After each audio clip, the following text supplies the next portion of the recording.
코로나 사태가 장기화되면서 경제는 완전 비상입니다. 금융위기 상황으로까지 치달을 수 있는 그런 미증유의 비상경제 시국, 문재인 대통령의 표현입니다. 지금까지 일찍이 있어 본 적이 없는 그런 비상경제 시국이라는 게 문재인 대통령의 현 경제 상황에 대한 인식입니다.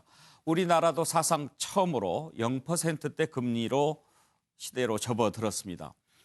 문재인 대통령 정말 지금까지 전례가 없는 그런 특단의 대책을 준비를 해야 된다. 매우 심각한 상황이다라고 이야기하고 있습니다. 어떤 대책들이 마련돼야 할까요? 우리 패널들의 의견 한번 들어보겠습니다. 세계 경제는 그 뒤에 짚어보도록 하겠습니다. 문재인 대통령 발언 들어보시죠.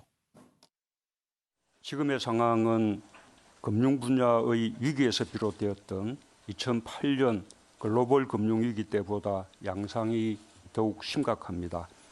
일상적 사회활동은 물론 소비 생산 활동까지 마비되며 수요와 공급 모두 급격히 위축되고 있고 실물 경제와 금융시장이 동시에 타격을 받고 있는 그야말로 복합위기 양상입니다. 유례없는 비상상황이므로 대책도 전례가 없어야 합니다. 지금의 비상국면을 타개하는 데 필요하다면 어떤 제약도 뛰어넘어야 합니다. 이것저것 따질 겨제가 아닙니다. 실효성이 있는 방안이라면 그것이 무엇이든 쓸 수 있는 모든 자원과 수단을 총동원해야 합니다.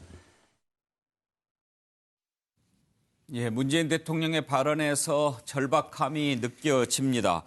차정 교수, 예. 유례 없는 대책, 전례 없는 대책 강조합니다. 어떤 것들이 있을까요? 예, 앞서 말씀하신 것처럼 미정유라는 표현 자체가 이전에 없었다는 그 뜻인데 그 발언을 하시는 걸 보고 야 정말 이 상황이 심각하구나는 걸 느꼈습니다. 지금 뭐 자막에 놓습니다만 비상이라는 단어를 14번이나 예. 언급을 하셨거든요. 뭐 저는 사실 뭐 문재인 대통령의 지금 현재의 그 경제에 대한 진단 자체는 뭐 저는 100% 공감을 합니다. 이 지금 이 위기 자체가 우리만의 위기가 아니지 않습니까? 예. 전 세계적인 위기이기 때문에 우리가 할 수 있는 정책적 수단 자체가 상당히 제한될 수밖에 없다. 그럼에도 불구하고 대통령이 직접 경제를 총주재를 하겠다는 그러한 그 나름대로의 다짐 자체는 뭐 올바른 접근법이 아닐까 하는 생각이 듭니다. 지금 뭐 방역도 상당히 중요하지만 방역도 못지않게 이 경제라는 부분도 사실 앞으로 우리가 이 방역 이후에 먹고 살 문제에 대한 예. 이 부분이 달려있기 때문에 이 총리가 방역을 하고 총책임지고 경제는 대통령이 직접 책임지겠다는 그 자체 예. 자체는 저는 뭐 모든 국민들이 공감하지 않을까 하는 생각이 드는데요. 저는 좀 이런 생각을 해봅니다. 오늘 대통령께서도 그런 강조를 하셨지만 지금 이제 전례 없는 이런 상황이기 때문에 당연히 대책도 전례 없을 예. 정도로 좀 더 가감하고 선제적으로 할 필요가 있지 않나 하는 생각이 듭니다. 다행히 우리나라의 지금 이 재정 상태가 다른 나라들보다는 상당히 좀 그나마 좀 나은 편이거든요. 그렇기 때문에 좀 가감하게 재정 정책을 좀 더 활용할 필요가 있지 않나. 그래서 오늘 아마도 임시국회가 끝나는데 오늘 일단 추경이 아마 11조 7천억 정도로 아마 예. 통과가 될 것 같습니다만 대통령께서 이번 추경이 그 끝이 아니라 예, 새로운 시작이라고 시작이다. 이야기했던 만큼 저는 필요하면 2차, 3차 추경도 할 필요가 있지 않나는 생각을 해봤습니다. 예, 추경 관련된 대통령 발언도 있죠. 한번 들어볼까요?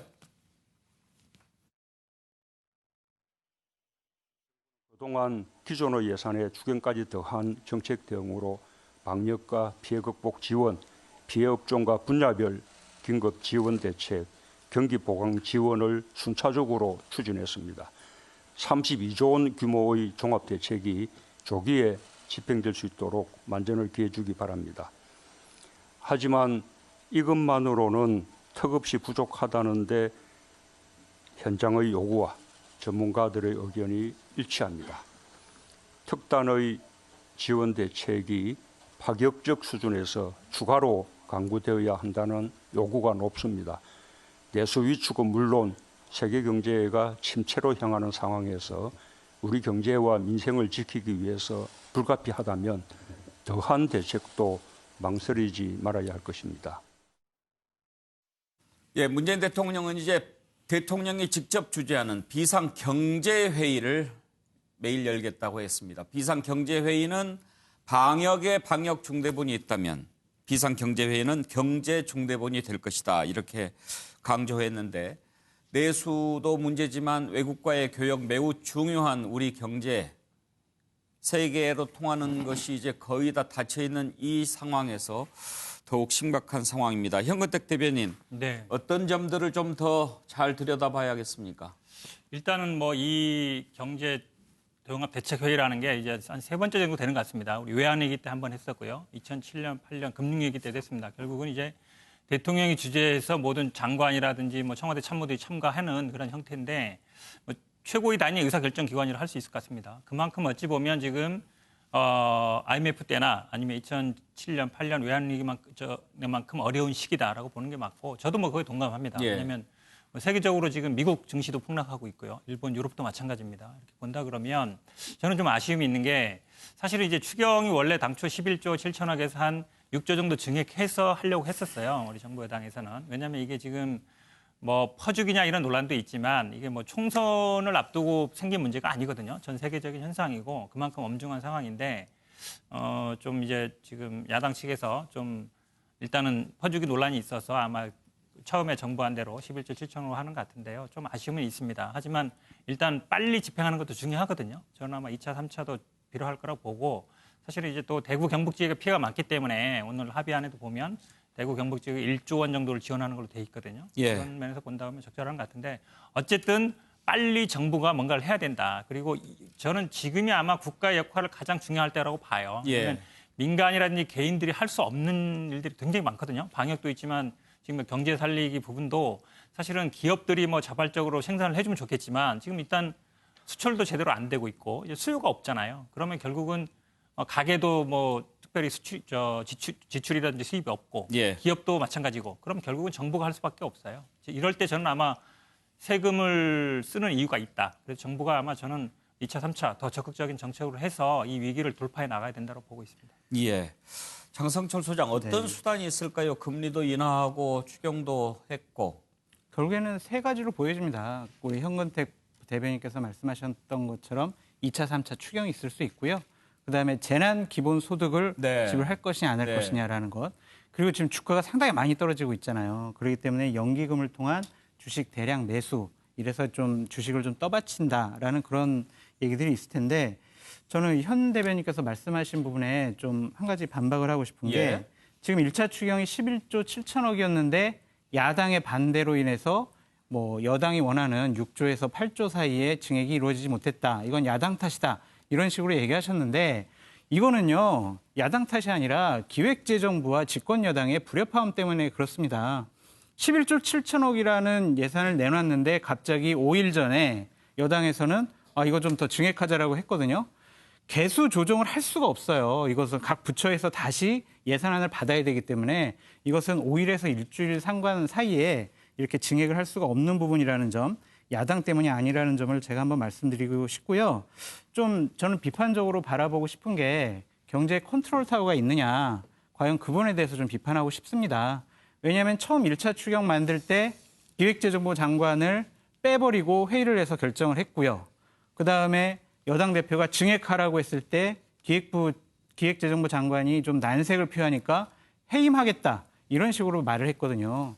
지금은 그 제일 전문가인 기획재정부 장관에게 힘을 모아주고 컨트롤 타워를 할 수 있도록 충분히 권한을 뒷받침해줘야 된다. 정치권이 너무 흔들지 말아라. 전 그렇게 말씀드리고 싶습니다.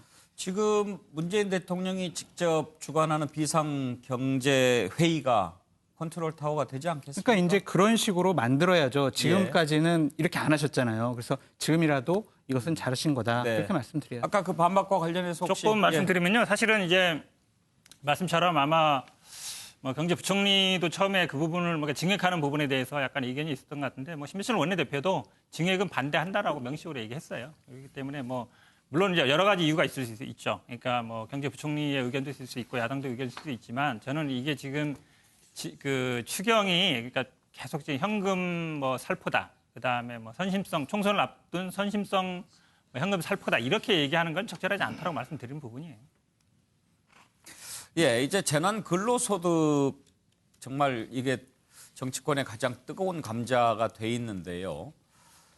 더 이상 버틸 여력이 없는 사람들을 위해서 꼭 필요하다. 이건 생존권의 문제다라고 하는 의견이 있는가 하면 하필이면 이제 선거를 앞두고 있기 때문에 이 부분과 관련해서 또 여러 가지 얘기가 나오고 있는 상황입니다. 우리 패널들의 의견 한번 좀 들어보고 싶은데요. 재난 기본소득과 관련해서 찬성하시는지 아니면 반대하시는지 그 입장을 한번 좀 제가 들어보고 싶습니다. OX로 한번 표를 좀 해주시겠습니까? 예. 반반이면 어떻게 돼요? 반대면은 X 반반이요, 해주시고요. 반반. 아, 반반. 네. 반반이면 옆으로 비스듬히 한번 옆으로 세우면 세워주시죠. 지금 서정욱 변호사는 부정적인 입장이시고 장성철 소장은 좀 유보적인데 일단 그러면 서 변호사 왜 반대하시는지. 저는 이제 이번에 위기가 미정유의 위기면요. 미정유의 보도 듣도 못한 대책이 놓여되는 거예요. 예. 근데 이 추경을 한다, 뭐 재정 적자한다, 재난 기본소득 준다. 이게 처음 들어보는 게 대책입니까? 항상 이게 위기 때마다 노는 대책이에요. 저는 가장 제대로 된 대책은 IMF 때요. 금모으기 운동이라고 하죠. IMF 때. 이거는 전 세계 유례가 없이 국민들이 자발적으로 참여하고 뭐 돈이 들은 것도 아니고 국민들이 자발적으로 금을 모아서 IMF 외환위기를 극복했단 말이에요. 얼마나 이게 좋은 아이디어고 의미 있는 겁니까? 이런 이게 기발한 보도 듣도 못하는 게 이런 대책들이 많이 나와야지. 지금 이게 추경이라든지 전부 이게 퍼주기만 문제고 지금도 이게 물론 아주 어려운 소득은 나라에서 기본적으로 얼마씩 주는 게 있습니다. 지금도 이게 기초생활보장이라든지 여러 제도가 있고요. 지금 거론되는 거는 거의 보편적 복지에 가깝게 누구한테나 주는 건데요. 그 돈을 현금으로 주는 거는 재정 성수가 가장 낮은 거예요. 따라서 이게 현금으로 주는 거에 관계 그 돈을 씁니까? 들고 있으면 식당도 자영업도 다 어렵단 말이에요. 돈이 돌지 않는단 말이에요. 저는 그래서 이제 현금 살포보다는 뭔가 더 이게 생산적이고 재정 성수를 큰 유발할 수 있는 이런 데 국가가 직접 투입하는 게 더 효율적이라는 거예요. 장성철 소장 의견까지 듣고 찬성하시는 분들 의견 들어보죠. 김경수 지사가 얘기한 모든 국민에게 100만 원씩 주자. 그럼 51조가 필요하다. 이것은 우리나라 경제가 감당할 수 없고요. 전주시에서 했던 것처럼 좀 한계 상황에 몰린 예. 국민들에게 주자라는 것은 찬성을 합니다. 근데 하지만 전주시 같은 경우에도요. 재정 자립도가 31%밖에 안 됩니다. 지금 52만 원씩 전주 시민에게 한계 상황에 몰린 분들에게 주게 되는데 저것도 결국에는 국고보조금이나 다시 뭐 시채를 발행한다거나 그런 식으로 해서 재정을 마련해야 되거든요. 재정 건전성이 상당히 걱정이 되기 때문에 저는 무차별적인 살포보다는 좀 핀셋형 그렇게 좀 어려운 분들에게 집중적으로 도움을 줬으면 좋겠다라는 생각이 듭니다. 근데 한 가지 걱정은 있어요. 재난기본소득을 이번에 한번 주게 되면은요. 다음번에 또 이러한 일이 반복이 되면 또 줘야 되잖아요. 이제 전례가 생겼으니까. 그것이 무차별적으로 늘어나지 않을까 그런 걱정이 있습니다. 예. 자, 일괄적인 지급은 조금 감당하기 힘들고 또 전례를 또 자칫 잘못 만들면 앞으로도 또 힘들어질 수 있다 이런 지적이신데요.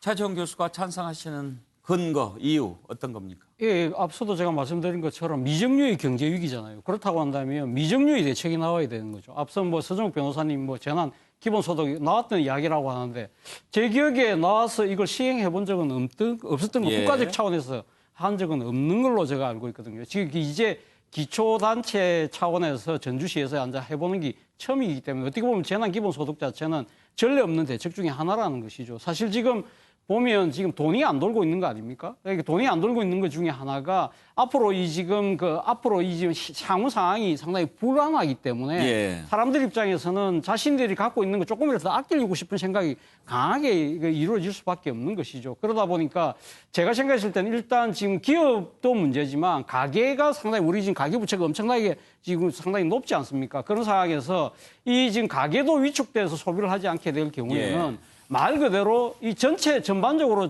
경제가 완전히 다 이렇게 무너질 수밖에 없는 그런 상황이다. 그것이 바로 소위 말하는 신용위기로 연결될 것이고요. 그 신용위기는 바로 우리 이 경제 핏줄이라고 할 수 있는 금융 부분까지 넘어갈 것이다. 그렇다고 한다면 모르겠습니다. 방역이 끝나고 난 뒤에 과연 대한민국의 이 경제 골조 자체가 완전히 현행화되지 않을까라는 우려가 있다는 것이죠. 그렇다고 한다면 저는 뭐 지금 김경수 도지사가 이야기하듯이 개인 1인당 100만 원 주자는 이야기는 아닙니다. 물론 그 규모와 범위에 대해서는 아마 이 국민 공감대 여야의 합의가 있어야 되긴 합니다만 그러나 기본적으로 재난기본소득이라는 전례 없는 대책은 이제 분명히 한번 검토하고 하나가 나면 실시할 수 있는 그러한 위기인 거는 분명해 보입니다. 그동안 정부도 신중한 입장을 견지해 왔는데 오늘 홍남기 경제부총리도 이제 재난 기본소득 검토할 필요가 있다. 이런 입장을 밝혔습니다. 현근택 대변인 이제 좀 생각해 볼 만하다라는 단계로 가는 것 같습니다. 네, 제가 봐도 그렇습니다. 그러니까 지금 주장하시는 거에 가장 큰 차이는 보편적으로 줄 거냐 아니면 누구를 선정해서 줄 거냐 문제예요. 근데 선정의 기준이 보면 우리가 뭐 직업이라든지 소득이라든지 아니면 재산이라든지 이런 걸 조사해야 되는 거잖아요, 결국은. 그러니까 우리가 뭐 예를 들어서 기초생활수급자만 준다 그러면 그런 문제는 없지만 새롭게 기준을 정한다 그러면 그 기준을 정하고 조사를 하고 다 공무원들의 일입니다. 자료를 다 내야 되는 것이고요. 우리 대출 받는 것도 마찬가지죠. 그런데 지금 상황을 아시겠지만 대부분의 공무원들이 방역에 매달리고 있어요. 이런 걸 조사하고 다시 심사하고 나눠주고 이걸 할 만한 제가 보기에 아마 여력이 지금 없다고 보고 예. 지금 말씀처럼 이 돈을 저는 아마 이 돈을 안 쓴다 그러는데 아마 안 쓸 수 없는 상황일 것이다. 지금 왜냐하면 당장에 뭐 장사하시는 분들 임대료 아니면 사업하시는 분들은 월급을 나가야 될 것이고 아니면 이자를 납부하실 것이고 사실은 뭐 돈을 이거를 은행에 저축하실 분은 저는 거의 없다고 봐요. 이게 돈이 물론 금액이 저는 뭐 100만 원이 될지 10만 원이 될지 모르겠지만 그 돈면 결국은 국내 경제에 다 풀리게 돼 있고요. 지금 뭐 금모으기 말씀하셨는데 금모으기 같은 건 정부의 대책이라고 할 수가 없어요. 그런 걸 이제 다시 뭐 예. 대책이라고 말하는 건 안 맞는 것 같고요. 저는 아마 지금 시행을 했다가 다시 또 나중에 이런 상황이 오면 어떻게 하냐면 걱정하시는데 이런 위기 상황은 제가 보기에 뭐 지금 IMF나 아니면 금융위기 한 10년 주기 정도거든요. 물론 다시 오지 말아야죠. 그렇지만 10년 만에 다시 어찌 보면 우리 국가가 자체가 지금 굉장히 큰 위기에 있기 때문에 이런 위기는 앞으로 뭐 반드시 오지는 않는다라고 보고 만약에 그런 위기가 다시 다 온다 그러면 다시 할 수밖에 없겠죠. 하지만 이번에 처음 하는 거는 저는 금액이라든지 아니면 지역이라든지 아니면 범위, 뭐 예를 들어 성인으로 할 수도 있는 것이고요. 여러 가지 제한은 가능하다고 보는데 그래도 한번 진지하게 고민할 필요가 있다. 예. 당장 급하기 때문에 이거를 뭐 이유를 따지고 아니면 거기에서 뭐 왜 되느냐 안 되느냐 이렇게 할 상황은 지금 아닌 것 같습니다. 제가 보기에는. 코로나19로 세계는 팬데믹 상황이고 경제는 패닉 상태입니다. 오늘 새벽 마감된 미국 증시 엄청난 폭락을 했습니다. 13%나 폭락했는데요. 연준이 긴급 조치를 내렸음에도 불구하고 오늘 이렇게 주식시장이 크게 폭락했습니다. 미국은 국가 비상사태를 선포했고요. 새로운 지침을 내렸습니다. 가이드라인이 나왔는데 10명 이상 모이지 마라. 그리고 미국에서는 이 코로나19가 7월에서 8월까지도 갈 수 있을 것이다라는 전망을 내놓았습니다. 유럽연합도 극도의 경계 태세를 강화하고 있습니다. 30일간 여행 금지 그리고 국경 폐쇄가 잇따르고 있는데요.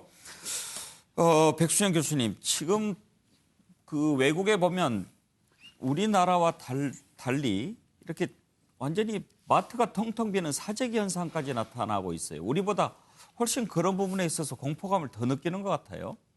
미국의 지금 숫자를 보면은 뭐 오늘로 해서도 4천 명 정도 이렇게 예. 되는데 미국의 인구가 3억이 넘기 때문에 상당히 적은 숫자라고 볼 수가 있거든요. 그런데도 이 마트에서의 이 사재기는 대단해서 예. 뭐 코스트코 같은 데 줄 서 있는 거 보면은 완전히 뭐 이런 여러 가지 식료품, 생수라든지 그 화장지 같은 것들은 잘 이해가 가지 않는데 예. 어찌됐든 생필품들이 전부 없어지는 이런 상황이거든요. 일단 뭐 진열대에 있는 거는 다 가져가는 거죠, 뭐. 거기다가 더 공포스러운 것은 저 총기를 사는 사람들이 많다는 것, 예. 탄약. 예. 이거는 완전히 테러가 일어났을 때를 대비해서 산다는 얘기인데 이 정도로 지금 공포일까 하는 것이 미국의 상황이 그렇게 만만치 않다는 부분이 예. 결국은 이 트럼프 대통령이 처음에 초기 대응을 잘 했어야 되는데 그 시간을 다 너무 지나친 자신감에 다 잡아먹어버렸다는 얘기죠. 예. 이제 와서 이제 시작하려니까 결국은 초기 대응이 늦었다는 얘기가 또 나오는 것이거든요. 예. 지금부터 열심히 해서 아마 잡기는 잡을 것인데 미국이라는 나라가 방역의 최고 수준이고 또 의료 수준도 최고 수준이긴 한데 이 문제는 이제 이런 병상 같은 것들이 문제가 될 수 있죠. 그래서 병상 같은 것들을 굉장히 많이 만들고는 있어요. 시설 격리를 한다든지 혹은 뭐 여러 가지 군대 자원이라든지 자원은 엄청 많은 나라이기 때문에 예. 다 만들 수는 있는데 거기에 또 하나 좀 부족한 것은 과연 그 의료진이 거기에 그만큼 갈 수 있을까 예. 하는 부분이 분명히 부족이 될 텐데 이런 부분들을 어떻게 잘 할 수 있는지 미국의 이제 대통령뿐만 아니라 밑에 관리들이라든지 공무원 조직, 예. 민간 조직이 굉장히 강하기 때문에 어느 정도 수습은 되리라 봅니다만은 그 과정은 분명히 만만치는 않을 것으로 봅니다. 우리의 코로나19 대처도 상당히 세계적으로 지금 관심들을 많이 모으고 있는 것 같습니다. 미국도 드라이브스루 도입하고 또 프랑스 마크롱 대통령은 우리에게 좀 그 여러 가지 대처했던 노하우를 좀 가르쳐 줬으면 좋겠다라고까지 얘기하는데 아무래도 우리들의 경험이 또 도움이 될 수도 있겠죠. 사실은 중국이 훨씬 더 환자들도 많았고 치료 경험도 더 많을 수가 있는데 중국의 모든 이런 데이터들이 잘 정리가 되어 있지를 않은 데 비해서 우리나라의 경우에는 임상 데이터라든지 방역 데이터 같은 것들이 아주 잘 정리가 되어 있고 의미가 있기 때문에 이런 방식으로 해서 민주적인 방역이 가능하다 하는 모범을 보여줄 수는 있는 상황이고 그런 것들을 지금 자꾸 서로 의논하고 얘기하면서 다른 나라들도 참고가 될 수 있을 것으로는 보이는데 사실은 우리나라에서 처음 시도할 때는 굉장히 어려웠었죠. 예. 처음에 31번 환자가 나올 때까지는 굉장히 숫자가 적은데도 불구하고 계속 찾아갔었고 31번 환자 이후부터는 감염원을 모르더라도 일단 신천지를 집중적으로 잡아서 환자 수가 엄청 늘어나게 되니까 사실은 우리나라도 대구 경북 지역에 의료 공백이 어느 정도 일어나서 환자도 많이 돌아가셨고 실제 지금도 중증 환자들이 많이 있는 이런 상황이 된 것은 사실인데 사실은 그 일본이나 이런 나라들은 우리를 비난하고 있어요. 저거는 맞는 게 아니다. 즉 비난하는 의미는 저렇게 많이 진단하게 되면 의료 공백이 분명히 일어난다. 그러니까 우리는 안 하겠다 하는 것이 영국이나 스웨덴도 비슷한 입장이거든요. 예. 이게 결정적으로 좀 이렇게 되면 국민 건강에 실제로 진단을 빨리 못 받아서 치료 시기가 늦어지는 고령자, 기저질환자들이 많기 때문에 이 부분이 과연 얼마나 이게 타당한 것인지 그건 지금 상태로서는 판단이 안 되지만 아마 앞으로는 잘 판단이 될 것으로 봅니다. 미국이 얼마나 지금 두려워하는지 관련 영상을 잠깐 한번 볼까요?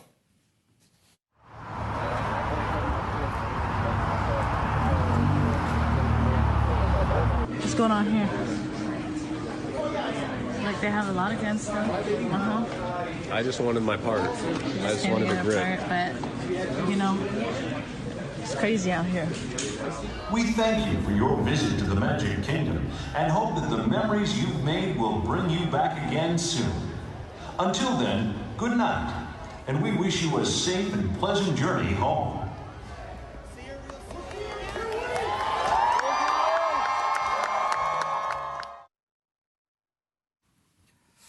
예, 참 그 영화에서 보던 장면 같기도 하고 말이죠. 차정 교수. 예. 아무리 뭐 미국이 총기가 자유스러운 나라라 할지라도 그러니까 지금 이런 사태에 앞서 그러니까 직면해서 사람들이 총부터 지금 찾고 있다. 뭐 탄환이 뭐 지금 모자란다는 정도인데 이건 말 그대로 지금 과도한 공포에 지금 그러니까 지금 떨고 있는 미국 사람들의 한 모습을 그러니까 딱 여실하게 보여주는 한 대목인데요.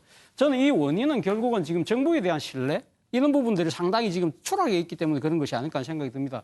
지금 트럼프 대통령이 사실 코로나19 사태가 처음 발생했을 때만 하더라도 아주 별거 아닌 것처럼 지금 뭐 한국에서 뭐 또 중국에서 이러고 할 때 미국에 그러니까 지금 문만 차단하면 아무런 문제가 없는 것처럼 이야기했거든요. 그리고 지금 과도한 공포 떨지 말라고 이야기해놓고 본인이 그렇게 이야기해놓고 갑자기 180도로 완전히 터닝을 해버렸지 않습니까? 지금 유럽발 지금 입국자들 다 막아버리는 그러한 식의 완전 180도 이렇게 돌변하는 문제 때문에 상당히 미국 사람들 입장에서 공포가 상당히 느낄 수밖에 없는 것 같고요. 또 미국의 의료 체계 자체가 지금 소위 말해서 이 지금 민간 보험에 의해서 움직이는 그러한 의료 시스템이다 보니까 이 아마 다수의 그러니까 지금 의료 보험에 들어가 있지 못한 미국의 중산층 이하의 사람들 입장에서는 상당히 자기를 보호할 수밖에 없는 상황이다. 그렇다고 한다면 지금 뭐 본인들 입장에서는 자구책을 강구할 수밖에 없는 건데요. 저 아까 그 기본 재난 기본소득과 관련해서 이야기하면서 제가 하나 빠뜨린 게 있었는데 이 스웨덴 사회민주당의 슬로건이 Secure People There라는 말입니다. 그러니까 안전한 사람이 대담해질 수 있다는 겁니다. 그러니까 소득과 나중에 정부가 어떤 식으로 나를 도와줄 거라 생각한다면 소비를 열심히 한다는 거죠. 근데 거꾸로 이야기하면 Unsecure People Depend예요. 그러니까 지금 미국이 딱 그런 거 아니에요. 그러니까 내가 불안하다. 정부가 나를 보호해주지 못하니까 스스로가 좀 총을 쏴서 보호할 수밖에 없는 그런 상황이라고 한다면 우리 정부 입장에서는 모든 국민들이 좀 더 시큐어하게 안전하다고 생각할 수 있도록 할 수 있는 지원을 다 해야 되는 것이 정부 역할이 아닐까 생각이 든다는 겁니다. 예, 장성철 소장. 저 오늘 지인이 방송에 나와서 꼭 이 얘기를 해달라고 하더라고요. 그러니까 미국에 자기 자녀가 있는데 지금 이 코로나 때문에 미국이 되게 혼란스럽고 밖에도 못 나가게 한답니다. 동양인 보는 것도 되게 심지어는 벌레 보듯이 하고 있죠. 그래서 빨리 귀국하고 싶은데 직항편이 물론 각 도시마다 좀 차이가 있겠지만 직항편을 지금 예약을 하니까 거의 3월 말이나 표가 있다는 거예요. 그렇기 때문에 귀국하고 싶어도 귀국을 하지 못하는 상황, 거의 지금부터 한 12, 13일 정도는 계속 미국에 있어야 되는 상황에 대해서 너무 답답하다는 겁니다. 그렇기 때문에 정부가 좀 대한항공이나 아시아나항공, 항공사와 협의를 해가지고 좀 다른 어떤 증편을 해서라도 귀국하고 싶어하는 분들을 좀 안전하고 빠르게 귀국할 수 있는 방안을 마련했으면 좋겠다라는 그런 얘기를 미국에 꼭 있는 좀 교민들이 우리나라에 오고 싶어한다 이거죠. 귀국하고 싶어하는 교민이 있고요. 예. 유학생 같은 경우에 유학생들. 특히 좀 들어오고 싶어 한답니다. 예. 그리고 사업하는 분들도 들어가고 싶은 분들이 많은데 못 들어온답니다. 지금 비행기 편이 없어서 그런 부분들을 좀 정부가 좀 조치를 빨리 해줬으면 좋겠다라는 생각이 듭니다. 네. 이런저런 모습 역시 팬데믹의 양상을 보여주는 것입니다.